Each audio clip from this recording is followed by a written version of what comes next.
fallito un altro referendum per la fusione di comuni. Non può essere un segnale d'allarme per la legge regionale, forse va cambiata quando si chiede la consultazione della popolazione? No, guardi, io sto sempre dalla parte del popolo, quindi solo referendum non esiste calare dall'alto.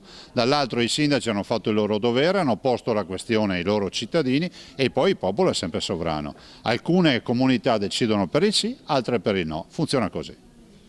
Che il 65% delle persone non abbiano votato non potrebbe essere un modo diverso di dire vogliamo che voi decidiate, vi diamo la delega? Ma guardi, a me risulta che si riempiono le piazze recriminando di far tornare il potere alla gente, di farla tornare al popolo. Questa è una modalità, far tornare al popolo una decisione importante, qual è quella della fusione di un comune. Poi circa le percentuali, il Presidente degli Stati Uniti, ricordiamocelo, viene eletto dal 25% dei cittadini degli Stati Uniti, quindi solo un quarto va a votare.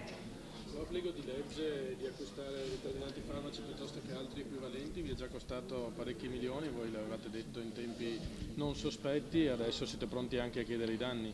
Ma sì, noi siamo già stati al TAR, il TAR ha bocciato il ricorso e quindi ha dato torto a noi. Abbiamo continuato, siamo andati in Consiglio di Stato, abbiamo l'udienza il 26 giugno, ma nel frattempo a livello nazionale è nato tutto questo polverone riprendendo di fatto quello che noi denunciavamo, la possibilità di utilizzare un farmaco in cambio dell'altro.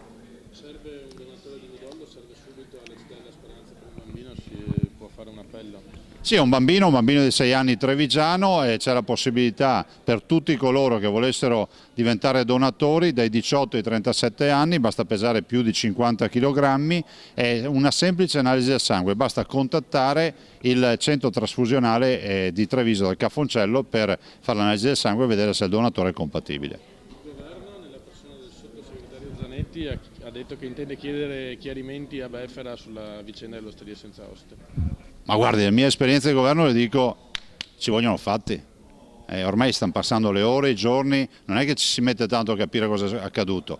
Peggio è che la controparte, io non entro nel merito delle disquisizioni del contestato, la controparte, cioè il proprietario dell'osteria senza oste, ha presentato, mi dicono 3 anni fa, un esposto alla Procura della Repubblica e un sacco di altre istituzioni rispetto a tutta questa vicenda. I sindaci della Patreve non mollano sul piano casa, vogliono tornare alle 2 versioni precedenti, sono pronti a presentare anche una legge regionale di iniziativa comunale per cambiarlo.